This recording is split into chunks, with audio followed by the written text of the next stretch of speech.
before the first pyramid touched the sky, before kings wore crowns and cities carved their names into stone, there was a land older than time itself. Africa, not the Africa drawn by colonial lines and flags, but the Africa that breathed life into the world, a land where rivers sang the first songs, and mountains stood as ancient witnesses to creation. Here, the earth still remembers.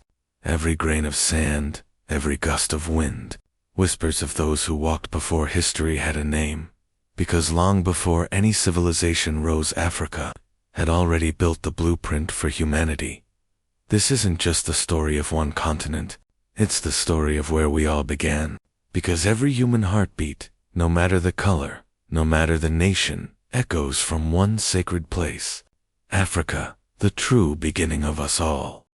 It began millions of years ago, in the Great Rift Valley, stretching across modern-day Ethiopia, Kenya, and Tanzania. The earth cracked open like a living wound. Volcanoes breathed fire, and rivers carved new paths through the land. Amidst this raw creation, life evolved, slowly, patiently, and from the dust, something extraordinary emerged. The first beings to walk upright, Australopithecus afar. One of them, a small female, whose bones would one day be named Lucy, stood 3.2 million years ago, under the African sun, her footprints, still preserved in volcanic ash at Latoli, are not just fossils. They are the first steps of us. The human journey began, not in temples or cities, but in the open plains of Africa. 1,000,000 years passed. The forests changed, and in the heart of Africa, a spark lit up the night. Somewhere along the shores of Lake Turkana, an ancestor, Homo erectus, discovered how to tame fire. For the first time, the darkness retreated. For the first time, warmth stayed through the night. And for the first time, fear turned into thought. Fire did not just cook food, it cooked consciousness. It taught humans to gather, to protect, to plan.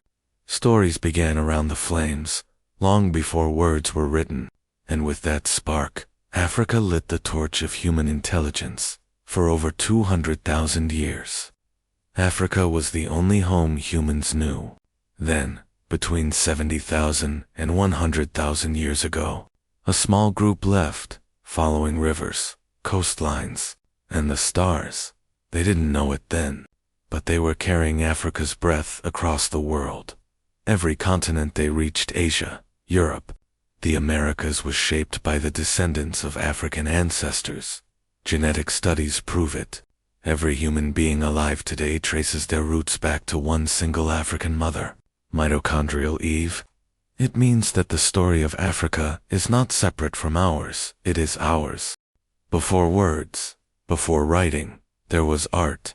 In South Africa's Blombos Cave, 75,000 years ago, humans carved symbols into ochre stone, the oldest abstract art ever found.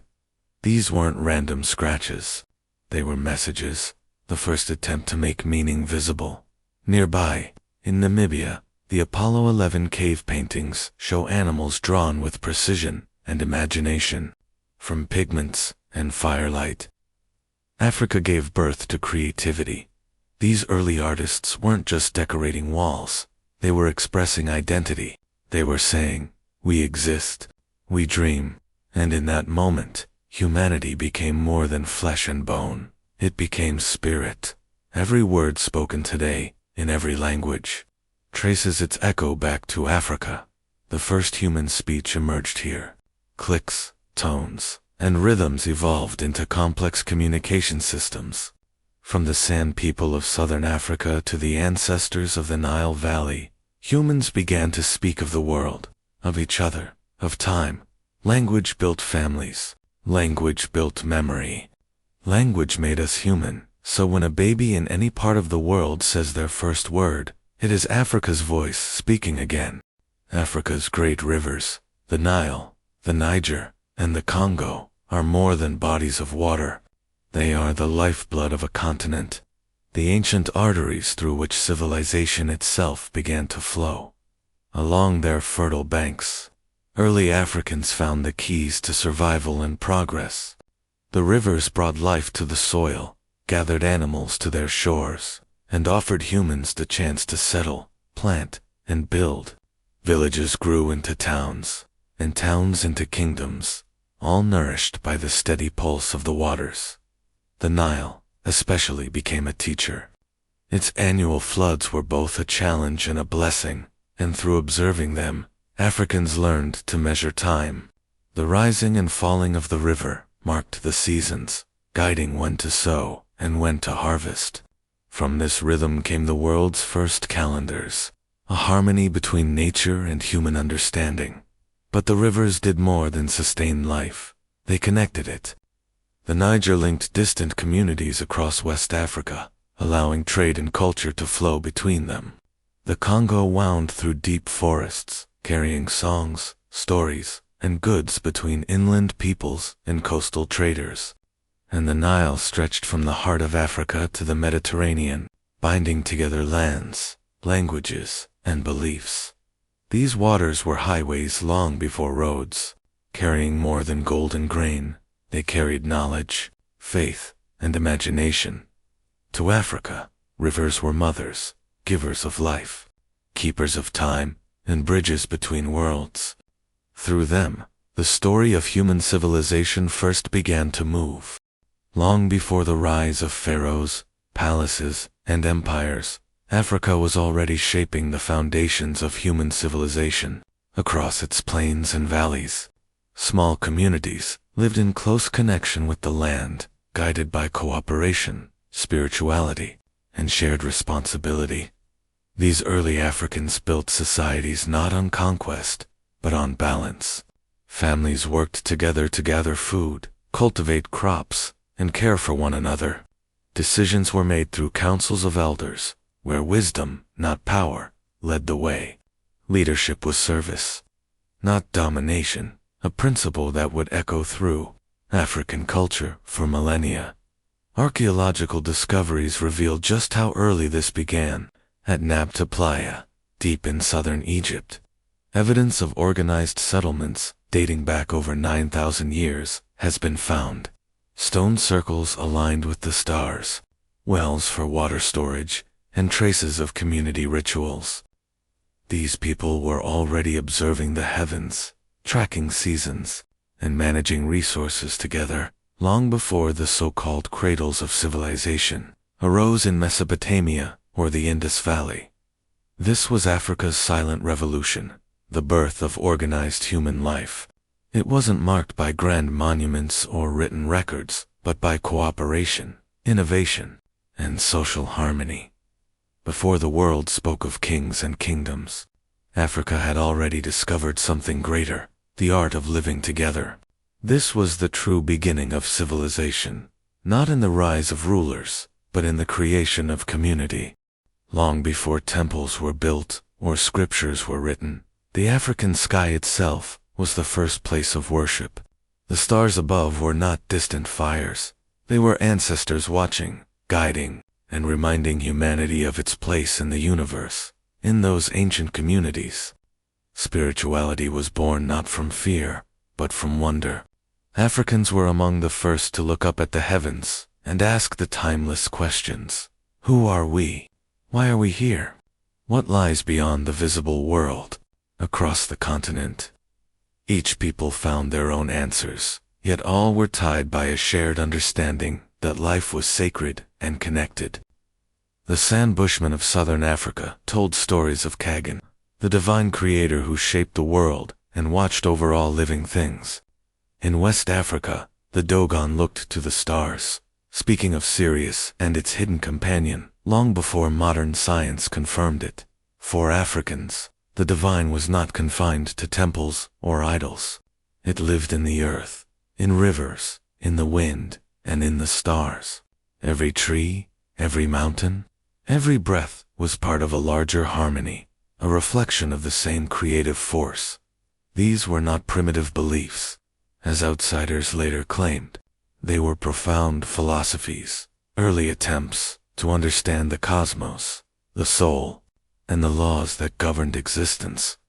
From this worldview came the foundation of religion itself, the idea that the universe has meaning, that life is interconnected, and that the divine is not separate from creation but woven into it. Long before prophets and holy books, Africa had already discovered what it meant to be spiritual, to see the sacred in all things, and to live in harmony with the universe.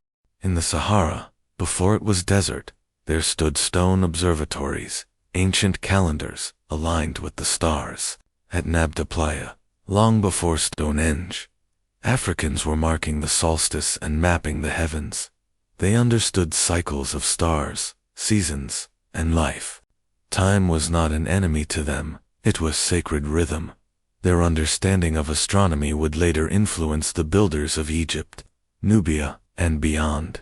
Africa didn't just birth humans, it birthed timekeeping itself. By 10,000 BCE, Africans had mastered agriculture. From Ethiopia's teff to West Africa's yams and millet, they learned to cultivate, harvest, and store food. Villages grew into towns, towns into cities. And from these roots, kingdoms began to rise: Nubia, Egypt, Kushtat. But even before these names, Africa had already built the foundations of what we call civilization. Stone tools became iron, hunts became trade, and myths became histories. The cradle of humanity was slowly becoming the cradle of civilization. Long before the word civilization even existed, Africa had already built it. From the banks of the Nile to the valleys of the Niger, from the mountains of Ethiopia to the shores of the Great Lakes, Africa's hands shaped the first cities, temples, and knowledge systems known to humankind. The first architects were African. The first astronomers were African. The first organized societies, cooperative, spiritual, and artistic, were African. At Nabta Playa, in southern Egypt 7,000 years ago, Africans aligned massive stones with the stars, marking solstices long before Stonehenge existed. In Sudan's Kerma, vast temples and burial mounds rivaled Egypt's pyramids in grandeur, and in Ethiopia's Aksum, towering obelisks of granite rose skyward, engineering marvels that Europe could not replicate for centuries. Civilization was not born from conquest, it was born from community, from the African idea that the individual exists through others. I am, because we are. That is Africa's original philosophy, Ubuntu. When the Western world speaks of science, it often begins in Greece. But long before Aristotle or Archimedes, Africa was already observing, experimenting, and documenting the laws of nature.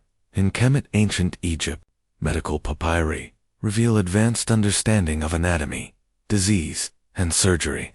The Ebers Papyrus, written 3,500 years ago, lists over 700 medical treatments, from bone setting to brain surgery.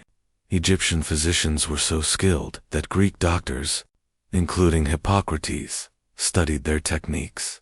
Further south, the Nubians mastered chemistry in their pottery kilns and metallurgy in the furnaces of Meru, the iron capital of Africa. They even produced tetracycline, an antibiotic, through fermented grain, a discovery modern science only explained in the 20th century. In West Africa, Timbuktu scholars charted the heavens, calculated lunar calendars, and debated planetary motion centuries before Copernicus. Their manuscripts, over 700,000 pages of mathematics, medicine, astronomy, and philosophy, survive as silent witnesses to Africa's forgotten genius. Science in Africa was never separate from spirit. To know nature was to know God. To heal a body was to honor the Creator. Every civilization begins with a voice, and that voice was African. The world's earliest languages, Nilo-Saharan, Niger-Congo, and Afro-Asiatic, emerged here. These tongues carried not just words, but worldviews, each word a bridge between people and nature, life and spirit. African languages were rhythm and meaning intertwined. They shaped culture through proverbs, praise songs, and oral traditions that held history long before books existed.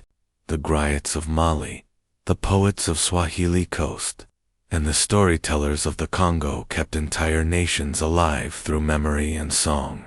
Even writing began in Africa. Egypt's hieroglyphs, Nubia's Meroitic script, and the Ge'ez alphabet of Ethiopia all predate Europe's Latin scripts by centuries. Language was sacred, a living force. To speak was to create, and through words, Africans defined the human experience itself. If you wish to understand humanity, look to African art, from Nok terracotta heads to Benin bronzes, from Ethiopian crosses to Congolese masks. Each creation whispers, "We are more than flesh, we are spirit." Every sculpture, drumbeat, and dance step carried memory. They honored ancestors, gods, and unseen forces that shaped existence. To carve a mask was to give shape to the invisible. To dance was to speak to the divine. To drum was to awaken the heart of the community. European colonizers once called this primitive, but in the 20th century, artists like Picasso, Modigliani, and Henry Moore drew from these very African forms to revolutionize modern art. Africa didn't just invent beauty, it invented meaning. It taught the world that art isn't decoration, it's connection. Then came the silence. Colonialism, slavery, and racial pseudoscience tried to erase everything Africa had built. Libraries were burned, manuscripts stolen, statues melted down. The world was told that civilization began in Greece, not in the Nile Valley, not in the heart of Africa. But truth cannot be buried forever. Archaeologists are uncovering lost cities beneath the Sahara, once vibrant hubs of trade and culture. Geneticists have proven that every living human being descends from an African woman, mitochondrial Eve, and philosophers are rediscovering African humanism, Ubuntu, Mat, and Ifa, wisdom systems that balance justice, harmony, and community. Africa is not the dark continent. It is the source of light, the original sun that gave birth to all human knowledge. Today, African voices are reclaiming their story. From filmmakers to historians, from archaeologists to poets, they are rewriting the narrative, and the world is finally listening. Close your eyes. Listen to the wind over the savannah, the echo of drums in the night, the whisper of ancestors in the stars. That sound is the heartbeat of humanity, the heartbeat of Africa. This is where it all began. The first cry, the first word, the first dream, the first civilization. Africa is not a chapter in the story of the world. It is the story of the world. So if this truth moved you, if you believe the world deserves to know where humanity truly began, then like, comment, and share this video. And don't forget to subscribe to Africa Untold, because here, we're not just telling history, we're restoring memory. Africa Untold, where the story of us begins.